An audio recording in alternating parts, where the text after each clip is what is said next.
Love. Some would say it took a backseat when the pandemic forced us apart. As a family-run and proudly Canadian-owned company, Charm Diamond Centers saw the need to bring us together with tales of love and created the Canadian Love Map podcast. Since then, we've shared hundreds of real, uplifting stories that prove love conquers all.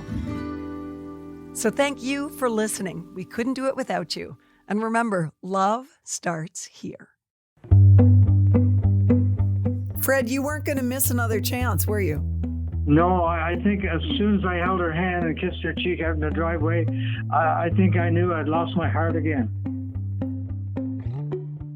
Hi, I'm Nancy Regan. This week's love story is one you're going to want to share with everyone you know. It belongs to Florence and Frederick, a couple who dated in their teens and reunited 65 years later in 2020. A Valentines phone call prompted a whirlwind romance, and as you'll hear, the sparks are still flying. And Fred and Florence join us now. Hi there. Hello there. Hi. I have been so excited to talk to you two. Well, we've been looking forward to the talk as well. So let's go back, and if you don't mind, let's start at the beginning.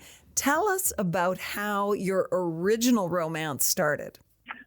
I think it just started by going to school every day. We walked to school in the morning, we walked home for lunch, and we walked back to school after lunch and back home again at the end of the day. So we did see each other 3 or 4 times a day. Even if we weren't in school, we were walking to and from. Was that even through elementary and junior high and high school? I guess it was mostly junior high. Yeah, before we started to be interested in one another. And tell me about that. Well, there wasn't much to do, in a small village. We didn't have movies or anything like that. Had no telephones. So you just got together when you could, either after school or after church. On a Sunday, we might go for a walk. And we got to know each other that way. And Florence, what do you remember about dating back then? He was my first boyfriend, we call it back then. Mm-hmm. I was probably only 13 and he was maybe 16, when we did start dating. But like you said, we lived in a small community of about 22 families, and there was very little in entertainment. So you had to make your own. Most we did was, it would be a better movie, but not like you have it today. We only went to a 2-room school. It was just 2 rooms, wasn't it? To high school and elementary. Wow. How long did you date for? I guess we dated for 2.5 to 3 years. Yeah, I would say about that. Oh, that's a long time at that age. Well, yeah, but we didn't see each other every night or anything. It was maybe 1 or 2 times a week, maybe, or something like that. Well, isn't that great? And what became of that romance? Well, my sister was getting married in Sydney, Nova Scotia. And my dad was very busy with the fishery, and he said, Fred, I want to give you money to go up and walk down the aisle with your sister. Although she was 6 years older than me, but so that's what happened. I left home to do that on August the 14th. Of what year? Of 1954. And what happened then to the romance? Well, I did my duty as walking her down the aisle on the 14th of August. And then I had a little bit of money left over that my father had given me. And I decided to get on the train and go to Ontario, Toronto, where my brother was working. So when I got up to Ontario, it wasn't long before all the money was gone. And I had to get a job or do something. And so I ended up getting a job. And that kind of ended the romance, I guess. Sorry to say. And in the meantime, Florence, what were you doing? I was doing grade 10 and 11 in school at home. And I guess I don't know. I can't really remember. I might have got 1 or 2 letters. Did I? maybe. Anyway, I was kind of heartbroken. I was probably 15, my first love, and he went away for 2 weeks and he didn't come back. So I guess life went on. That's all. I know at the time I was heartbroken. Oh, how much I cried. I remember that much. But anyway, like I said, life went on, and I did go back home after about a year and a half for a visit, and I kind of was still thinking about Florence. I had no other girlfriend for 3 years after I left home, and but I had found out that she had gone to summer school to become a teacher, and so she wasn't in the vicinity that I was, and didn't really get to see her. Although I was hoping I could check in with her and see if she still had any feelings for me, but it didn't happen. maybe it wasn't meant to be. You snooze, you lose, Fred. I agree now, yes. All right. So you went back. Florence was no longer there. She had been left heartbroken. And what became of your relationship after that? Nothing. Well, nothing between us. I finally got a girlfriend up here and ended up getting married in 1960. And Florence got married in 1960 as well in Newfoundland. And so we had no other connection until 1997. There was a come home year, and I took my family home, and I did meet her for about 5 minutes on that visit. A come home, is that, you mean like a reunion? Yes, come home year, yeah. Was it for the school or the community?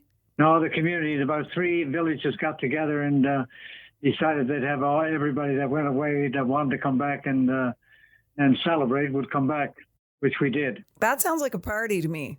Yeah, it was a party that lasted maybe a week and a half or two. Isn't that funny? And you had 5 children, Florence. Fred, did you have children as well? I had 2 children, yes, boy and a girl. And you were both married nearly 6 decades. Right. Yes. I was married just 2 months short of 60 years, yes. And I was 57. Oh, my goodness. Well, and blessed with happy marriages. That's amazing. But unfortunately, I understand you both lost your spouses. Lynn died in 2017. So he was gone about 3 years before. Yeah, my wife passed away in 2019. Mm-hmm.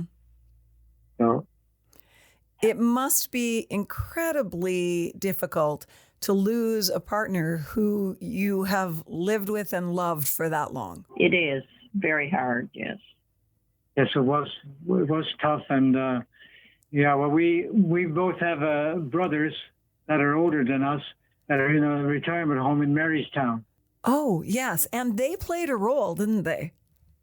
Yeah, they did. Florence was down there because she still lived in Newfoundland. She went to visit her brother in the nursing home and spoke to my brother while she was there. Yes, and so he had told me that his Fred's wife had passed. And he said, I'm going to give you Fred's number. He said, I asked Fred, and Fred said, yes, fine. It's okay, but she'll never call me because we had no contact through the years. And that was in November, I think. So I just kept the number. I probably never intended to call him. I don't know. But you kept the number. I kept the number in my phone book, and it seemed that I couldn't get him off my mind. I don't know why that was or what the reason was, but it seemed like he kept coming back, and I dreamed a lot about Wandsworth, and he'd always be in it, but he was always walking away from me. So I guess back through the years, it still was there. Isn't that he left. Interesting? Yeah, so interesting. But you obviously forgave him because you eventually reached out and made a phone call. Yes, and Valentines of last February, it was very lonely, and all those special times are hard when you lose your partner. Mm-hmm. All the special events of a year.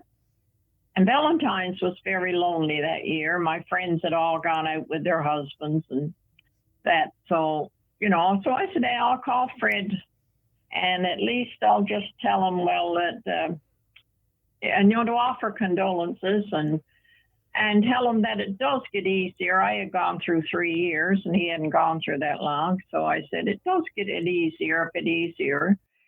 And we talked about home after, didn't we? Talked about people we knew and growing up and things like that. And that's all I thought about it. We talked for a while, but you can tell a little bit about it. What was it like to get that phone call, Fred? Oh, I was very, very surprised. And we talked for about 40 minutes and she talked and talked and talked. And I would get a word in edgewise here and there. And I said to her, boy, I don't remember you ever talking so much when we were teenagers. But like I say, we talked for about 40 minutes. And then I said, well, I'd like to have your number. And so I got her number. And maybe 3 to 4 days later, I felt the urge to call her again and talk to her again. So, which I did. So you found after you had that initial phone conversation, she was on your mind for a few days? Yes, she was. And like she said, when you're by yourself, to have somebody to talk to was nice. And I thought, well, why don't I call her again and we'll talk some more. And, before we knew it, it was 3 to 4 times a week and 3 hours at a time and just talking about everything under the sun.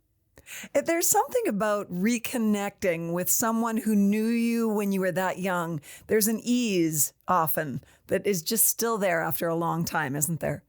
And we could talk the same language, like we had grown up together, like children in a small community. I guess we always played together when we were younger. And then, like he said, going to school, we all walked to school together. And like I always knew Fred. I always knew him. He was there in this little community with me. So there was that connection. And then we had been going out together when we were teenagers. So. What did you talk about for all those hours? Good question. Everything under the sun. We talked about our relationship back when we were way back, and we talked about all the people we knew, and we talked about our family, everything. Our children. Everything. We talked about different things. There wasn't anything that we could not talk about. All right. So once you grew up for about 6 decades, you reconnected, and I'm dying to know how your relationship went from the phone pal conversations to seeing each other again. Well, when we got talking, I guess about May or June, she said, I have a son over in Georgetown, who lives just 10 minutes from where you are.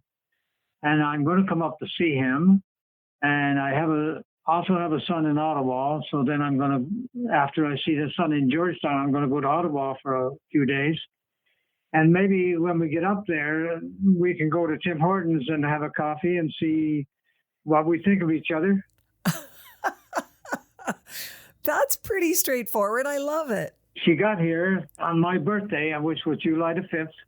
Now, she had planned this all along without me knowing that she was going to be there at that time. I knew she was coming sometime.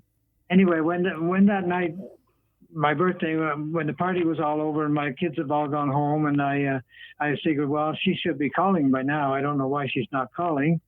Finally, she called, and I said, are you in Springdale, where she has a son in Newfoundland? She said, no. I said, are you in Grand Falls? And she said, no. That's where she has an apartment.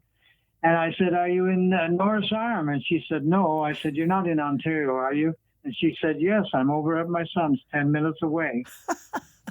And so I said, I'm going to cry now, but I said, I want to come over and get you. She said, no, it's too late. It's 10:30 at night, and I'll see you tomorrow. I said, no, I want to come and get you now. And she said, no. She still said no.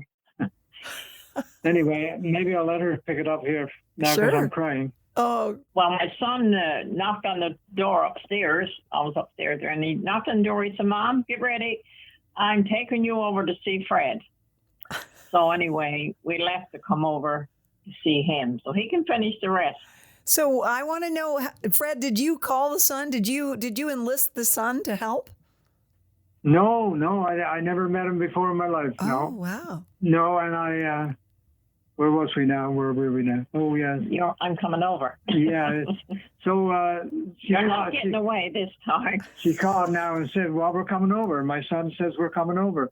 So I'm in bed, and I rushed out of bed. I went out to the garage where I had a box full of seashells from Newfoundland, and I was going to put Welcome Florence on the driveway, and I couldn't find the seashells, so I ended up getting chalk and writing in big letters on the driveway, Welcome Florence. And I sat back on a chair outside and waiting for them. And then I thought to myself, I should have some flowers or something. She's coming over. I should have something to show that I'm welcoming her. And so I live out in the country, and I strode across my own lawn and then across my neighbor's lawn and stole some flowers out of their flower bed. A hot bouquet. And brought them back. And shortly after that, they drove in. I went out and shook hands with her son and said hello and said hello to his wife. And then I walked around the car, and she was getting out of the back seat. I kissed her on the cheek. I held her hand, and we walked away to my house. I hardly ever said anything to the other two. And the son says, Fred, do you know where you have to take her home? And I said, yes, I know where you live. So he had looked it up. So he was interested. Yes, exactly. Did your son give you a curfew, Florence? No. I took her home around 12 o'clock. They did think that was a bit late, but... But 10:30 when I got there. Yeah. And what was that first visit like? Well, we were getting together, and we did kiss before the night was over. And showed her around the house, and I think she was glad that I was interested in her. Mm. And I think both of us knew. Fred, you weren't going to miss another chance, were you? No, I think as soon as I held her hand and kissed her cheek out in the driveway, I think I knew I'd lost my heart again. Oh my gosh, now I'm going to cry. Yeah. All right, so I gather the romance was pretty whirlwind then. Yeah, for 34 days, and we courted from here to there. Like, she would come over here during the day, and I'd take her home at night, and 34 days we did that. But 3 days after we met and were together, we were out shopping for wedding rings. Come on, 3 days. Well, I guess that's 60 years and 3 days. 60 years and 3 days, yeah.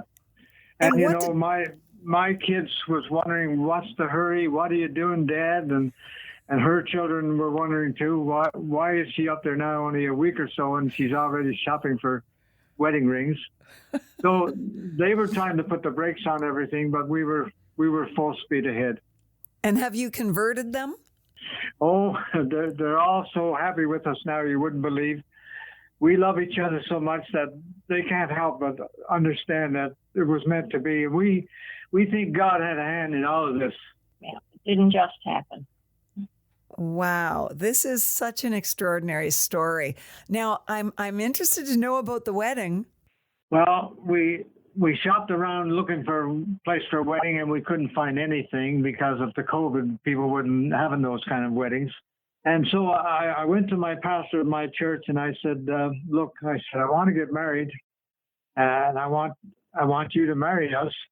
Can we do it in the church?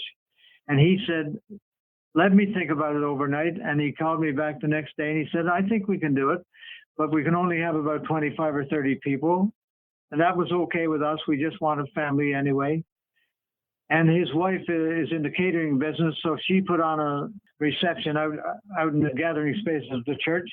And the church and the wedding was wonderful. Just it was lovely. Beautiful, yeah. Couldn't have been any better. And Fred sang to me as vows to me, and that was beautiful. I think everyone cried.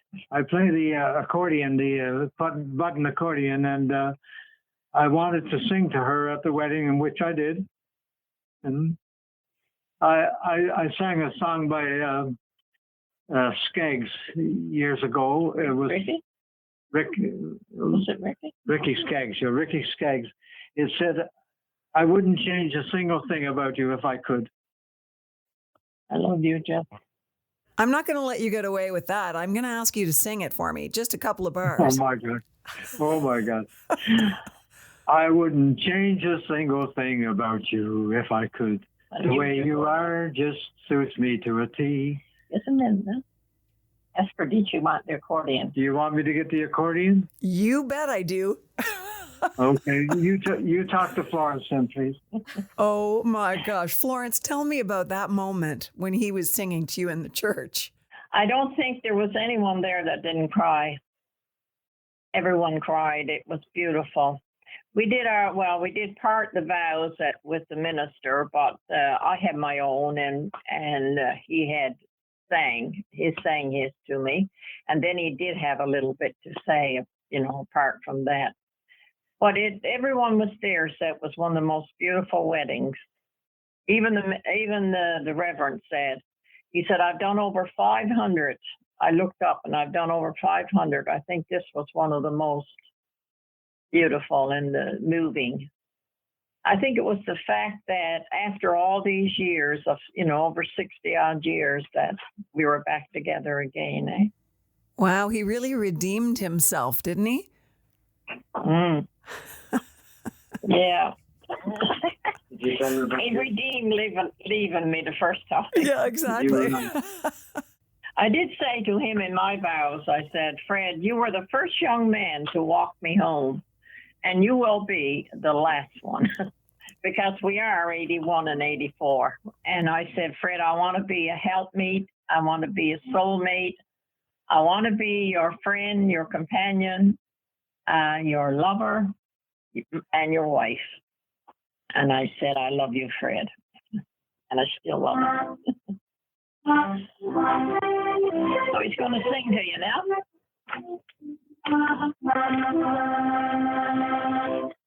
I wouldn't change a single thing about you if I could. The way you are just suits me to a T. A princess in a storybook, a prince upon its throne. That's what you are, and you are part of me. I wouldn't change you if I could. I want you as you are. You're all that I would wish for if I wished upon a star. An angel sent from heaven. You're everything that's good. You're perfect just the way you are. I wouldn't change you if I could. Your eyes, your lips, your tender smile, I'd leave them as they are. And come what may, I'd never change a thing. And if I were a potter and you a piece of clay, the only thing I'd change would be your name. I wouldn't change you if I could. I love you as you are. You're all that I would wish for if I wished upon a star. An angel sent from heaven. You're everything that's good. You're perfect just the way you are. I wouldn't change you if I could.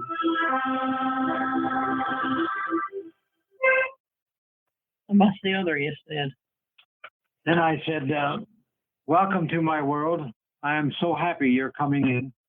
Miracles, I do believe, still happen now and then.